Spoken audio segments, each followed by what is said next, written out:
देखिएगा, हम पढ़ेंगे रेखाएं और कोण, ठीक है। अब रेखाएं, तो रेखा को हम परिभाषित करेंगे और इसके प्रकार की हम बात करेंगे। बिंदुओं के समुच्चय को रेखा कहते हैं। ये लिखेंगे आप डेफिनेशन, बिंदुओं के समुच्चय को रेखा कहते हैं, है ना। जैसे कि बिंदुओं का एक समुच्चय है और ये एक रेखा बन जाएगा, जब इनको मिलाएंगे तो रेखा बन जाएगा, ठीक है ना। तो रेखा क्या है? बिंदुओं का एक समुच्चय होता है। रेखा के प्रकार की बात करें कि रेखा के प्रकार, जब हम रेखा के प्रकार की बात करते हैं तो नंबर एक में हम बात करेंगे सरल रेखा की। किसकी? सरल रेखा, है ना भैया। सरल रेखा की हम बात कर रहे हैं तो सरल रेखा एक सीधी एक ही दिशा में जाने वाली रेखा को हम सरल रेखा कहते हैं, है ना। सरल रेखा किसे कहते हैं? चलो डेफिनेशन इसकी हम बात करें। सरल रेखा को हम कैसे परिभाषित करेंगे? सरल रेखा को कैसे परिभाषित करेंगे? सीधी रेखा जो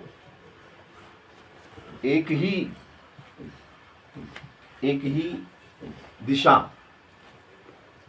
दिशा में गमन करती है या चलती है, एक ही दिशा में गमन करती है, सरल रेखा कहलाती है।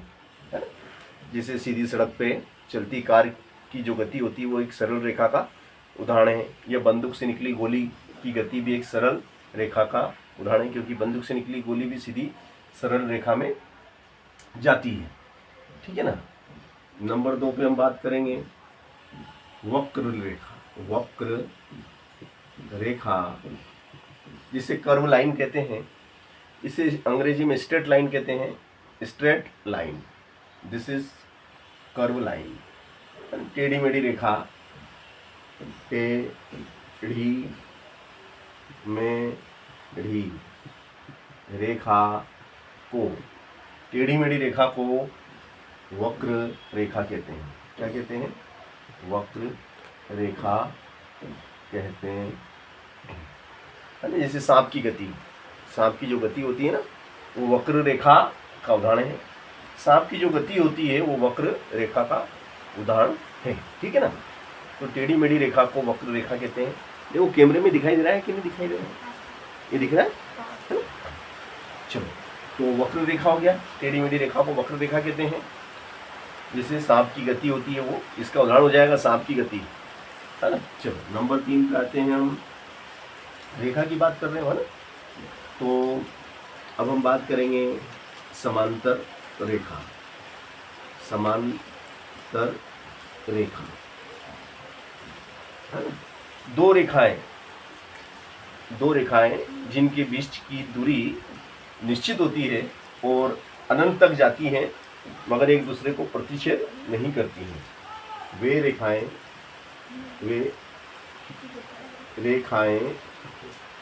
जिन के बीच की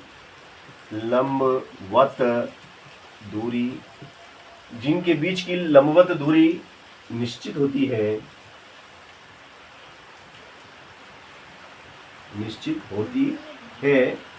जो अनंत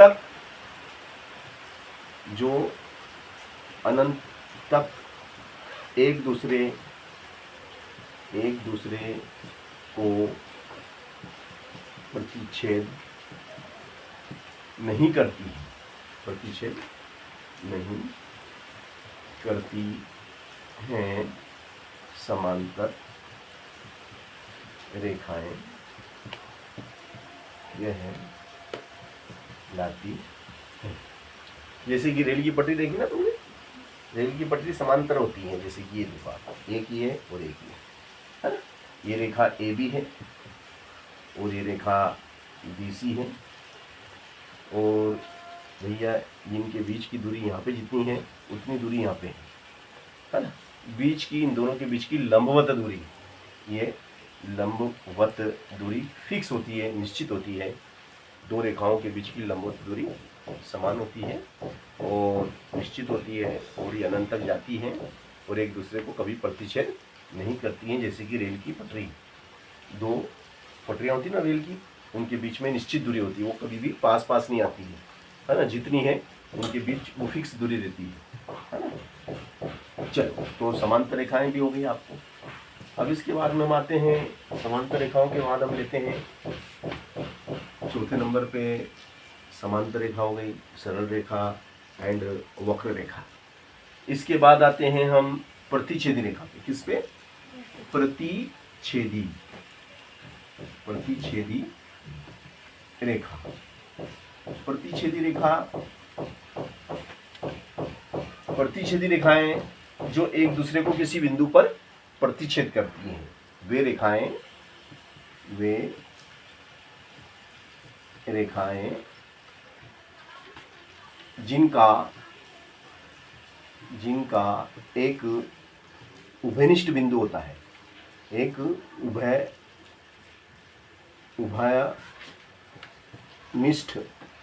उभयनिष्ठ बिंदु होता है, वे रेखाएं जिनका एक उभयनिष्ठ बिंदु होता है प्रतिच्छेदी रेखाएं कहलाती हैं। प्रतिच्छेदी रेखाएं कहलाती हैं। जैसे कि देखो आप, ये इनका उभयनिष्ठ बिंदु O है, जिस पर ये O AB में भी है, ये AB रेखा पर O है, बिंदु O AB रेखा पर स्थित है, और बिंदु O इस CD रेखा पर भी स्थित है। बिंदु O AB पर भी स्थित है और बिंदु O रेखा CD पर भी स्थित है। तो ऐसी रेखाओं को हम प्रतिच्छेदी रेखाएं कहते हैं। तो भैया प्रतिच्छेदी रेखाएं हो गई, है ना। अब इसके बाद हम आते हैं रेखा से। आपको हमने परिचय कराया कि रेखा किसे कहते हैं, बिंदुओं के समुच्चय को हम रेखा कहते हैं, और रेखाएं कितने प्रकार की होती हैं, ठीक है ना। उनके प्रकारों के बारे में भी हमने आपको अवगत कराया, ठीक है ना। अब हम बात करेंगे, रेखा के बाद में आते हैं हम कोण, ठीक है ना। तो कोण, दो किरणों से बनी आकृति को कोण कहते हैं। लिखिए डेफिनेशन, दो किरणों से बनी आकृति को कोण कहते हैं। दो किरणों से बनी आकृति को कोण कहते हैं। फॉर एग्जाम्पल में आप ऐसा बना सकते हैं चित्र, ओ ए और ओ बी। ओ ए पहली किरण है, ओ बी दूसरी किरण है, और बिंदु ओ दोनों का कॉमन है, उभयनिष्ठ बिंदु है, ये आपका कोण है। तो ए ओ बी कोण है ना, कोण ए ओ बी। अब कोण के प्रकार की बात करें तो जब हम इसके प्रकार की बात करेंगे तो नंबर 1 पे आता है न्यून कोण, है ना। जिस कोण की माप 90 अंश से कम होती है, जिस कोण की माप 90 अंश से कम होती है उसे न्यून कोण कहते हैं।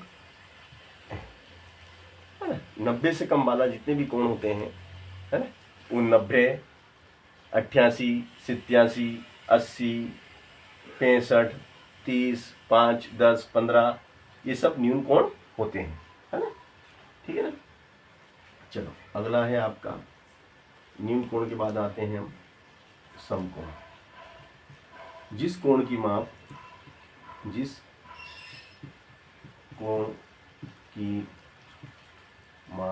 90 अंश होती है उसे समकोण कहते हैं। उसे समकोण कहते हैं।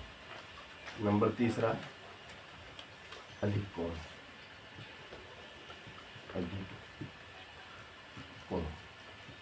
जिस कोण की माप 90 अंश से अधिक किंतु 180 अंश से कम होती है उसे अधिक कोण कहते हैं, है ना। समकोण तो सरल होता है। समकोण देखो न्यून कोण का चित्र ऐसा होता है 90 से कम वाला, ये न्यून कोण का चित्र बना दिया पी क्यू आर। समकोण का कैसे बनेगा? समकोण का चित्र ऐसे बनेगा,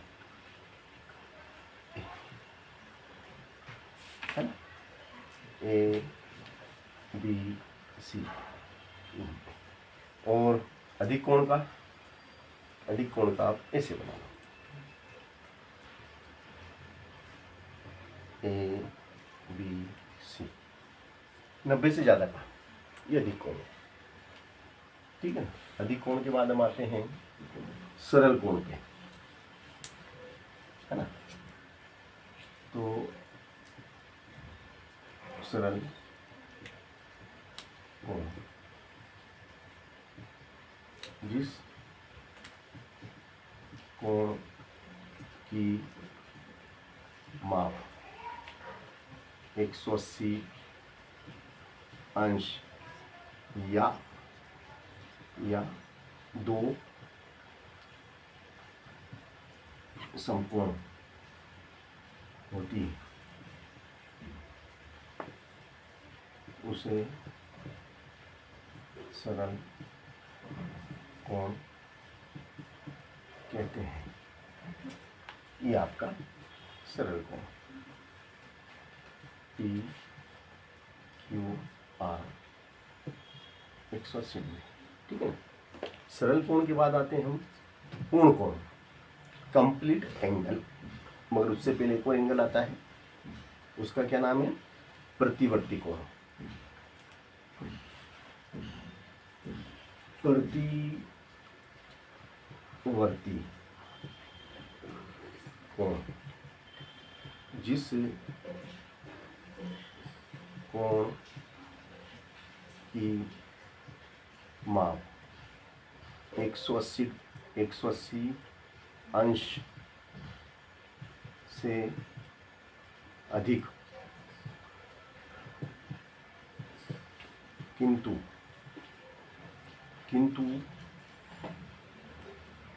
360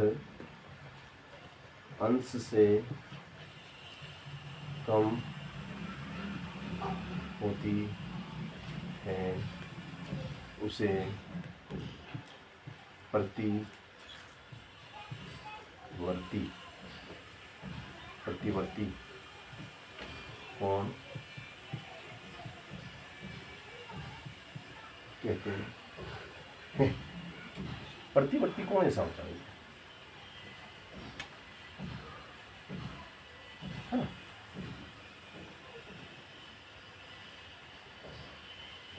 ए ओ बी, ये वाला ये प्रतिवर्ती कोण है ना, ठीक है। इसके बाद आता है लास्ट एंड फाइनल वाला, कौन सा? जिसका नाम क्या नाम है? Complete angle. पूर्ण कोण, पूर्ण कोण। जिस कोण की माप 360 अंश होती है उसे पूर्ण कोण कहते हैं। ये आपका पूर्ण कोण है ना, ठीक है। चलिएगा,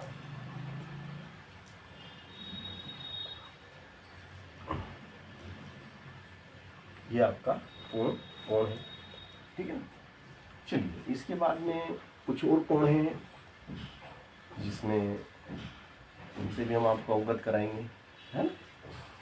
तो उसमें से पहला कोण हम लेते हैं पूरक कोण। कौन से लेते हैं? पूरक कोण। जिन दो कोणों का योग 90 अंश या एक समकोण होता है उसे पूरक कोण कहते हैं। जैसे कि ये लिखा मैंने, ये हमारा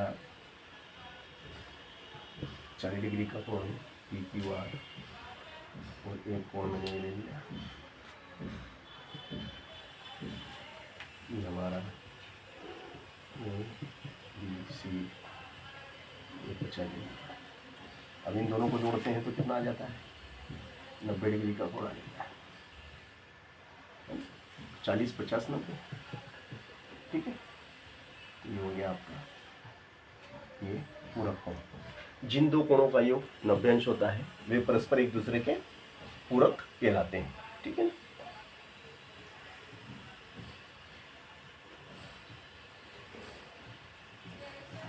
इसके बाद आते हैं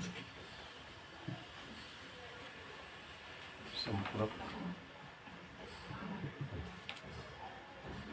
जिन दो कोणों का योग, जिन दो कोणों का योग 180 अंश या दो समकोण होता है वे संपूरक कोण कहलाते हैं, है ना। जैसे कि ये ले लिया 90 का, और ये भी 90, इसका नाम ABCPQR, ये 90 है ना। या फिर इसको 100 का ले लो, इसको 80 का ले लो, है ना, इसको 150 का ले लो, इसको 30 का ले लो, एक ही बात है। चलो, तो ये मैंने आपको पूरक और संपूरक के बारे में बताया। इसके बाद हम आते हैं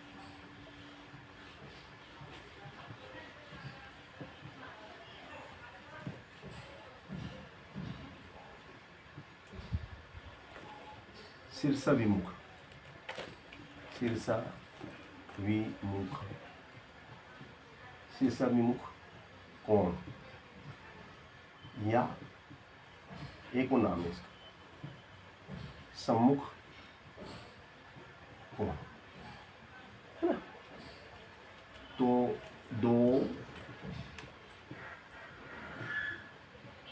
जब दो प्रतिच्छेदी रेखाएं, जब दो प्रतिच्छेदी रेखाएं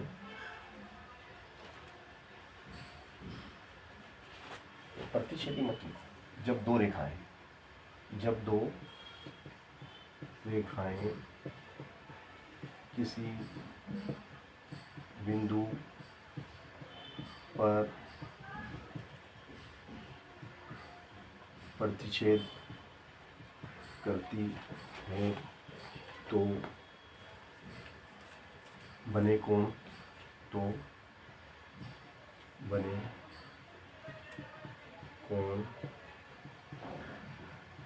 शीर्षा विमुख कोण या सम्मुख कोण कहलाते हैं।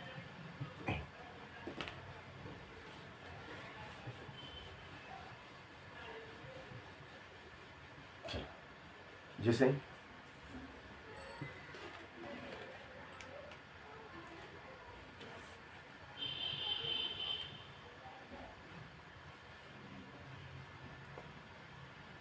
P Q R S, इधर बना कोण एक और इधर बना कोण दो, तो कोण एक किसके बराबर है? कोण दो के। कोण एक बराबर है कोण दो के, क्यों? क्योंकि ये एक दूसरे के सामने है, इसलिए इन्हें शीर्षाभिमुख या सम्मुख कोण कहा जाता है। अगर इधर कोण तीन बना है तो इधर चार, कोण तीन किसके बराबर है? कोण चार के, शीर्षाभिमुख कोण है। ठीक है, इसके बाद हम आते हैं बहिष्कोण। बहिष्कोण बहिष्कोण क्या होता है बेटा? कि किसी त्रिभुज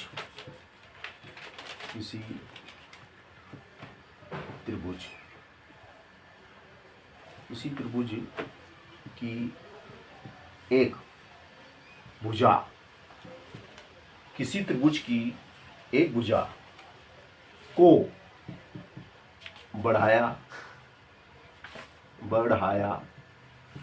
जाए तो बाहर की तरफ बनने वाला कोण बहिष्कोण कहलाता है। फॉर एग्जाम्पल ये आपके सामने एक त्रिभुज है PQR, इसकी ये भुजा को मैंने आगे तक बढ़ा दिया, इसको यहाँ तक इस तक ले। ये बाहर की तरफ जो कोण बना है ये बहिष्कोण है ना, ये बहिष्कोण है। और बहिष्कोण की क्या विशेषता होती है? मान लो ये कोण अगर आपका 30 डिग्री का है, कितने का? 30 डिग्री का है, और ये कोण आपका जो है 70 डिग्री का है, तो बहिष्कोण कितने का होगा? तो बहिष्कोण जो होता है किसी त्रिभुज की किसी एक भुजा को आगे तक बढ़ाया जाए तो बाहर की तरफ बनने वाला बहिष्कोण उसके समदूरस्थ, उससे दूर स्थित, इसके पास वाला कौन सा है? ये वाला, ये पास वाला है, तो पास वाला नहीं, तो बहिष्कोण से समदूरस्थ, बहिष्कोण से दूर स्थित कोणों के योग के बराबर होता है। इससे दूर ये है, इससे दूर ये है, तो किसी बहिष्कोण का माप उससे दूर स्थित कोणों के योग के बराबर होता है। यानी कि अगर इसका माप अगर हमको मालूम नहीं और हमें निकालना है तो मान लिया कि x, तो x डिग्री किसके बराबर हुआ? x डिग्री बराबर होगा 30 डिग्री प्लस 70 डिग्री। तो बहिष्कोण का माप उसके किसी त्रिभुज के बहिष्कोण का माप उसके समदूरस्थ अंतः कोणों के योग के बराबर होता है, उससे समदूरस्थ स्थित अंतः कोणों के योग के बराबर होता है। यानी कि x डिग्री कितने के बराबर है? 100 डिग्री के बराबर है। x का मान निकल गया कि x बहिष्कोण 100 डिग्री का है। ठीक है ना? चलिए, तो ये मैंने आपको बहिष्कोण बता दिया है ना। चलिए, उसके बाद हम आते हैं संगत कोण। किस पे आएंगे हम? संगत और एकांतर। ये हमारे दो कोण हो रहे, वो बता देते हैं हम आपको। तो देखिएगा, एकांतर, एकांतर कोण क्या होते हैं? जब दो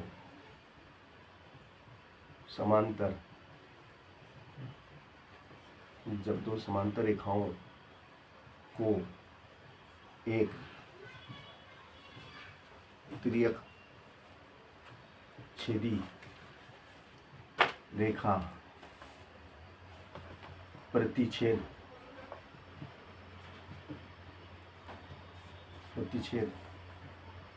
करती है तो बने एकांतर कोण बराबर होते हैं। देखो, एक ये और एक ये, दो रेखाएं आपकी, एक रेखा आपकी ये और एक रेखा आपकी ये दोनों रेखाएं कैसी हैं आपकी? समांतर है एल एम एन एस, ये दो रेखाएं आपकी सब। और ये जो है तिर्यक छेदी रेखा, इसको नाम दे दो आर एस। तिर्यक छेदी रेखा दो बिंदुओं पर प्रतिच्छेद करती है। तो एकांतर कोण कौन से? ये वाला कोण इस कोण के बराबर होगा। अगर ये 30 डिग्री का है तो ये भी 30 डिग्री का होगा, ये 40 डिग्री का है तो ये भी 40 डिग्री का है। यानी कि कोण एक किसके बराबर है? कोण दो के। कोण एक बराबर कोण दो, एकांतर कोण है। और इधर बनने वाला कोण अगर 3 है तो इधर बनने वाला कोण 4, कोण 3 कोण 4 के बराबर होगा। कैसे कोण है? ये एकांतर, ये भी एकांतर कोण है। ठीक है ना? चलो, एकांतर कोण की बात हो गई। अब हम बात करेंगे संगत कोण की। किसकी बात करेंगे? संगत कोण। तो देखो, संगत कोण में क्या होता है?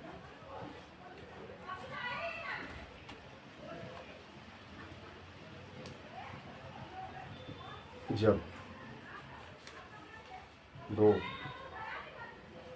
दो समांतर रेखाओं को एक तिर्यक छेदी रेखा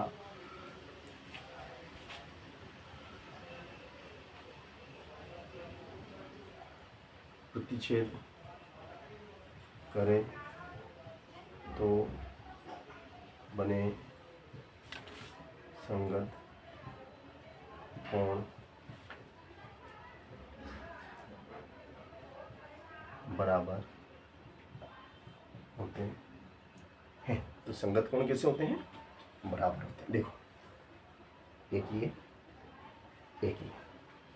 और ये, इसको नाम दे दो P Q R S A B।